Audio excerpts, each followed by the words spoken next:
And hello to you, and welcome to the Richard Nicholls podcast, the personal development podcast series that's here to help inspire, educate, and motivate you to be the best you can be. I'm psychotherapist Richard Nicholls, and this is episode 182. It's titled Conspiracy Theories. And if you're ready, we'll start the show. Hey there, inmates. Me again. It's a new month. Hope you're coping well with all the emails from companies you've bought anything at all from over the last 10 years, telling you that they hope you're okay through all these uncertain times, these difficult moments, troubling periods. I think I won COVID bingo last week when I got one that said turbulent days. Anyway, it is what it is. But genuinely, I do hope you're all right. It seems 50-50 with a lot of people. A few people have had to pause their patronage with me on Patreon for a while to save the pennies, and that's fine. If you're one of them, I still love you. All of you. Don't worry.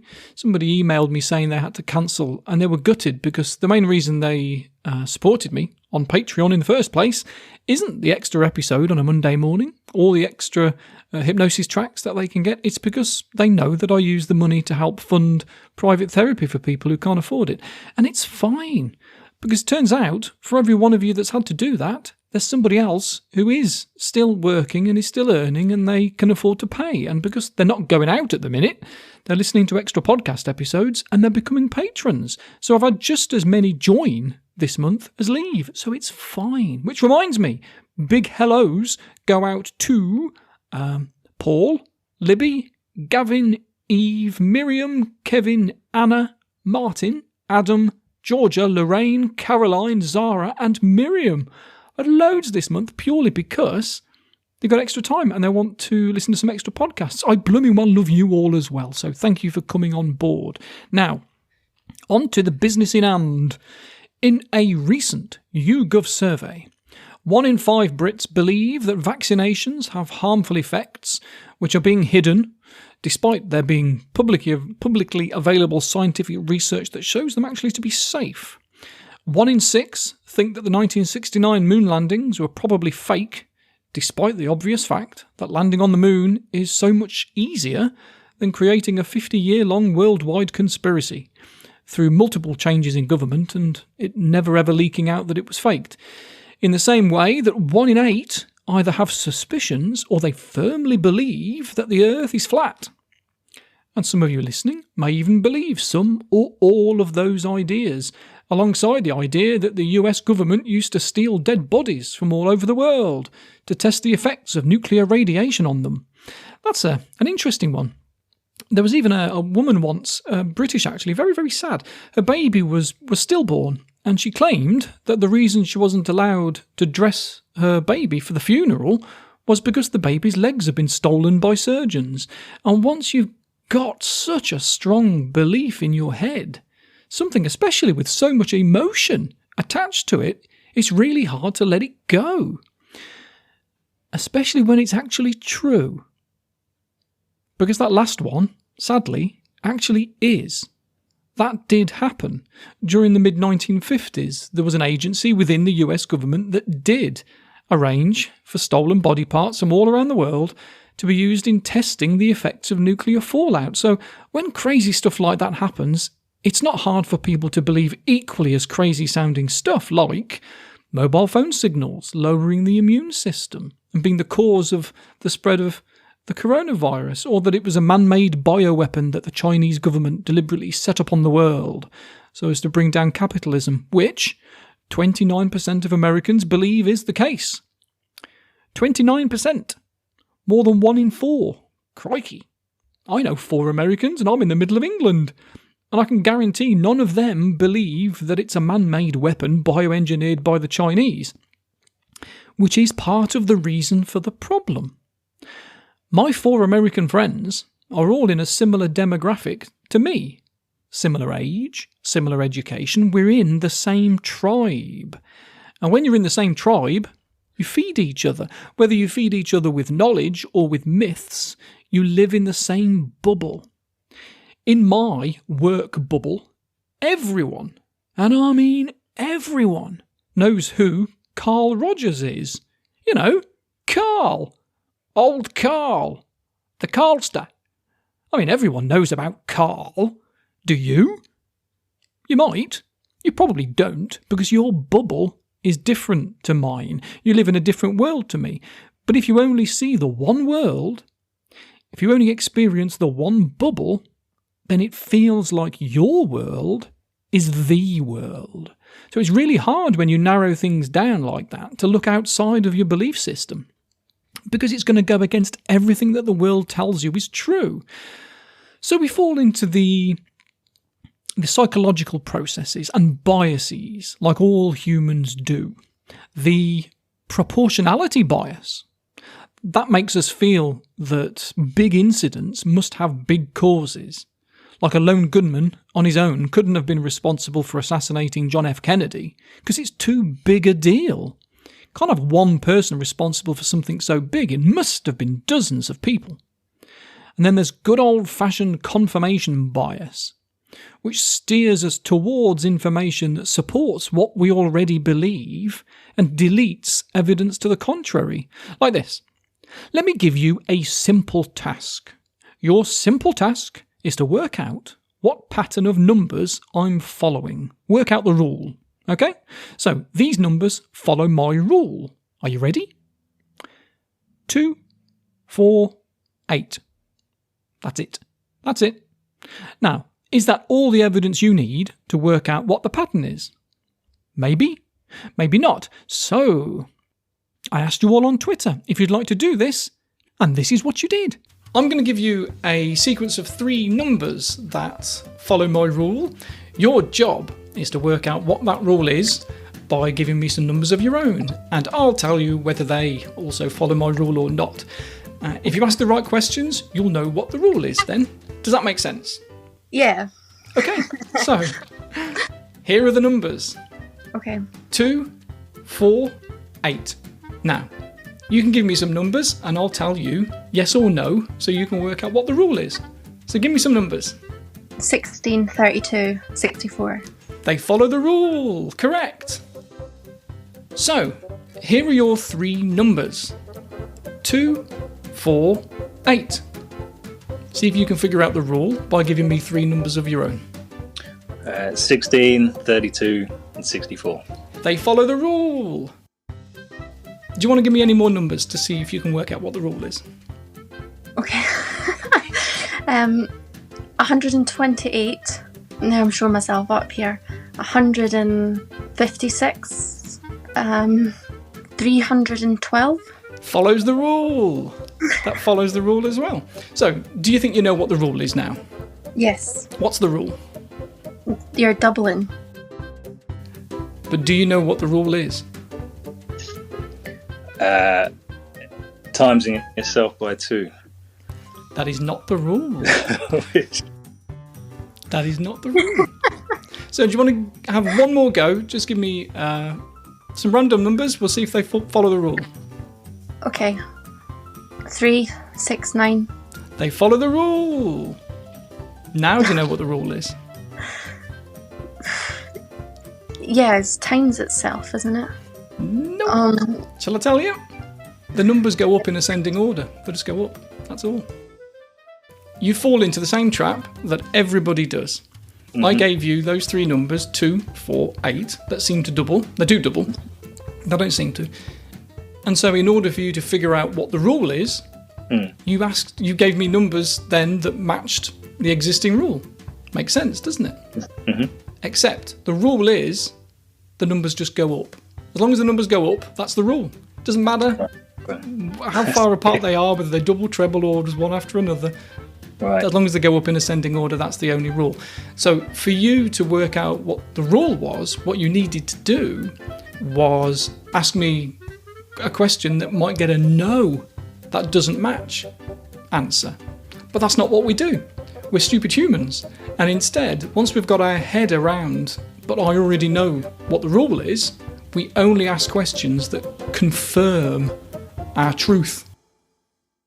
Thank you to Jodie, and thanks to Josh off of Twitter, who took part in that, by the way. So, Did you notice what they did? When trying to find the rule, they only asked me questions that confirmed what they already thought, that the numbers doubled each time. But that wasn't the rule. The rule was simply that the numbers went up in ascending order.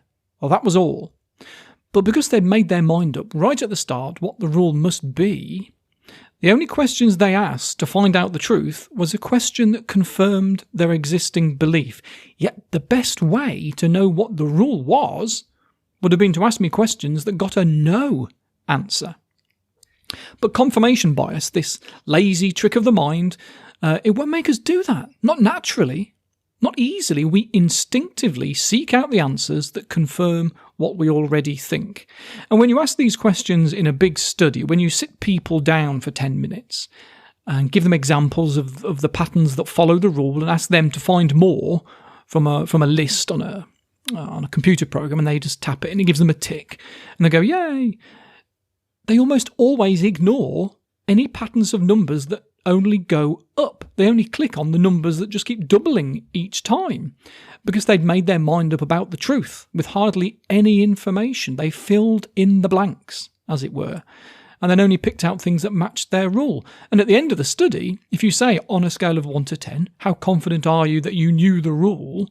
Almost everyone says 100% confident because they kept getting the yes. They go, well, I know it. I keep doing the same thing and I keep getting the same answer, so it must be true. It's a silly, simple experiment, but it shows how easy it is to fall into the trap of confirmation bias. So we're hardwired for it, and have been ever since before we were Homo sapien. Our ancestors, they were kept safe because of this. This, I guess it's an if this then that belief system. That if I hear a rustle in the bushes, I'm more likely to be eaten by a tiger. So if I hear a rustle, I run for my life, and dismissing the noise as evidence of something else, like the wind, when you already have a lifelong belief at play that says that unexpected noises are dangerous, that's not going to lead to a particularly successful species. Not when we're quite low on the food chain, as we used to be. We often forget that.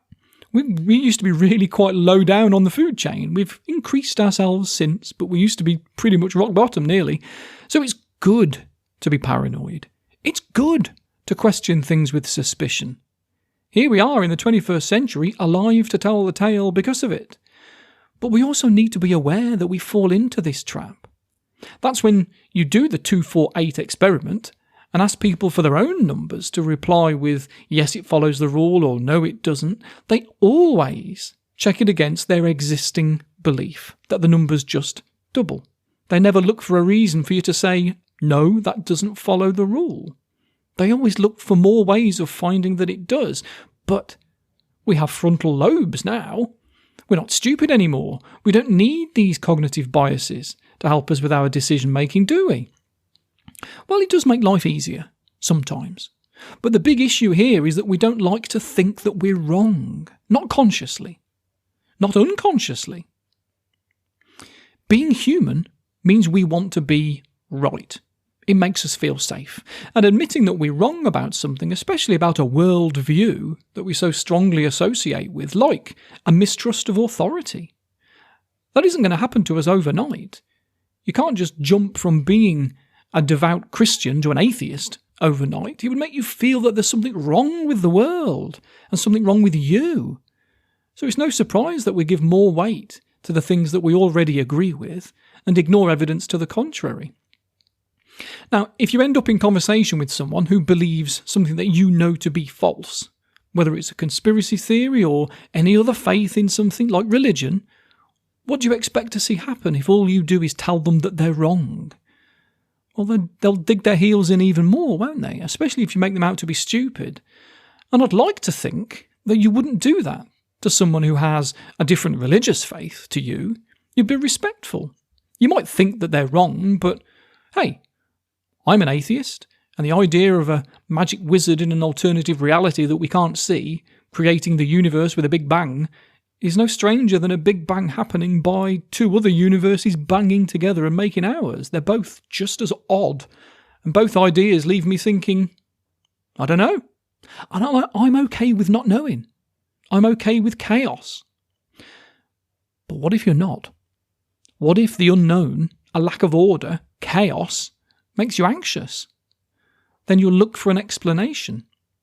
If you're ever made redundant, it's hard to answer the why me question with, well, why not? Because that implies that there's nothing important or special about you at all. But to answer it with, someone had it in for me, that brings reason into the mix. It satisfies the chaos. It makes order. It makes sense. In extreme cases, conspiracy theories can cause paranoid delusions that can tip somebody over the edge. We can't forget that delusions are real. As with religion, I'd like to think that if somebody was convinced that they were being followed by aliens in human costumes, you wouldn't laugh. You wouldn't criticise. You'd think they need help. Now, a couple of decades ago, when somebody with delusions walked the streets, they had no one to take them seriously. Nowadays, they don't need to walk the streets. They can sit on the internet and join a group that fits their worldview. They don't feel so crazy. Not anymore. And their delusions might not even get diagnosed for years. It's only when something else happens that people around them go, huh? You're losing touch of reality, mate. Because they're just thought of as a conspiracy theorist with a grudge against the Tories or the Socialists. Or the Masons, the Illuminati, HMRC. Pretty much everybody has got some institution they don't trust. And if you've had one bad experience with an institution, then it could easily give you the worldview that all institutions are evil. If throughout your life you've been mistreated by authority, by the police, you've been marginalised by government or by society, if you were let down by the education system, if you were belittled by teachers, then you are likely to develop an emotional response to authority. Of course you are. Whether it's fight or flight, it's going to trigger something. It might make you anxious about being different, or it might make you rebel against what's thought of as the norm. Either way, it could lead to needing to believe in something bigger than yourself to explain things. It's weird. We can be anxious because we feel unwell, because we have no answer as to why we feel ill, but then feel calmer once we know the answer, even if it's bad news. We can actually feel better knowing, because we like answers. And if we feel threatened, then we need to know why. And conspiracies help us. It gives us an enemy to fight, whether that's the government, or Bill Gates, or genetically modified organisms, or the dangers of vaccines. It gives us cause. We already know from so many studies that if you make somebody anxious, which you can do with just an exam, a test, state anxiety, that's called, it makes people more likely to accept conspiracy theories that somebody's just made up about people from other cultures, foreigners coming over here and taking our jobs and taking our benefits. Jobs and benefits? Ugh. Schrodinger's foreigner, I call those. And that's the same for trait anxiety as well, actually. If we have anxious traits anyway, we're more likely to accept false information about foreigners or anything as truth. We'll apparently believe anything, especially if it's written on the side of a bus, it seems. Moving on, let it go. We also know that a chaotic childhood can especially increase this. There's been lots of research into attachment theory over the decades about a child's need for attunement, for support, and if, for any number of reasons, parents weren't as attuned to their child as much as the kid needed, then they can develop this worldview of, I am good and others are bad. It's a defence mechanism to prevent them thinking that there must be something wrong with them, which is why if you go to the extremes, there is a correlation between narcissism and a belief in conspiracy theories. It's a defence mechanism that needs confirming with evidence throughout their life. Somebody with narcissistic traits needs to be right. I'm not talking about narcissistic personality disorder, that's different, but just simply having narcissistic traits. If you have those, then being wrong rocks your foundations. You'll fight to be right even when you're wrong, but you will still feel right. That's the thing. And when you ask someone with such fixed views what they would need to see in order for them to change their mind, they so often say, nothing will make me change my mind. And that's the wrong answer. Remember that 248 thing where we only ask the questions that give us a yes answer? when trying to solve something. The scientific method works the opposite way around, and we need to approach the world using this scientific method, because that is what exposes the truth and turns conspiracy theories into reality, because sometimes they are. The scientific method works like this. You have a theory, and you ask as many questions as you can to see if you are wrong. You investigate all the reasons why you're wrong. And it's hard, because people like to stick to their theories, which is why it's usually other people that pick theories apart, looking for holes in their theory, and that's the right way to do it. But they don't stop. Someone looking to disprove a theory, like a conspiracy theorist would, could fall into the same trap of confirmation bias, looking for something that fits their belief, and then they stop looking. No, that's wrong. Keep digging. Keep looking. Keep trying to prove or disprove the theory by trying to disprove it first. And if you keep finding new evidence, not the same evidence, just shared on Facebook, but new evidence, genuine, not shared on Facebook, then you can be taken seriously. People worrying about the 5G phone signals just keep on sharing the same words from the same articles, just rewritten on a different website for clickbait. And it says that there is evidence from the World Health Organizations, the Cancer Research Agency within the WHO, that RF radiation is a group 2B agent. And 2B agents are defined as possibly carcinogenic to humans. That's not enough evidence of harm to say it belongs in the normal group 2, which is 2A, which is defined as probably carcinogenic. This is possibly, because there's not enough evidence of harmlessness that it belongs in group 3 or 4, which is defined as probably not carcinogenic.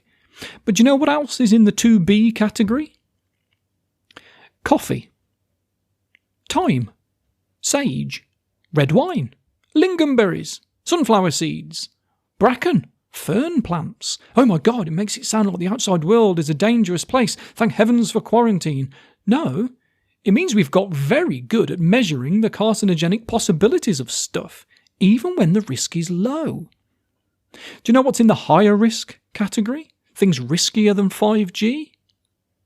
Crisps, chips, roasted barley, rice crackers, sweet potatoes, black olives, dried plums, peanuts, being on a night shift, the oral contraceptive, lots of things that we think of as safe because they are, although the oral contraceptive was in the very top category actually, the same as cigarettes. The same as cannabis too, actually. So the irony of people standing around smoking cannabis whilst they set fire to a 5G mast because of its risk does not escape me. Especially if they then go for a bag of chips afterwards. But is it all harmless anyway? Does it matter? I mean, we had exactly the same problem when microwave ovens came out. People complained then, when the 2G, the second generation mobile network started, and the 3G, and the 4G, when Wi-Fi routers came out and eventually it blew over. People forgot the conspiracies and they got on with their lives. So it doesn't really matter, does it? Conspiracy theories? Well, not if it's that a small percentage think there's a flat earth. They were never going to become rocket scientists anyway. Literally.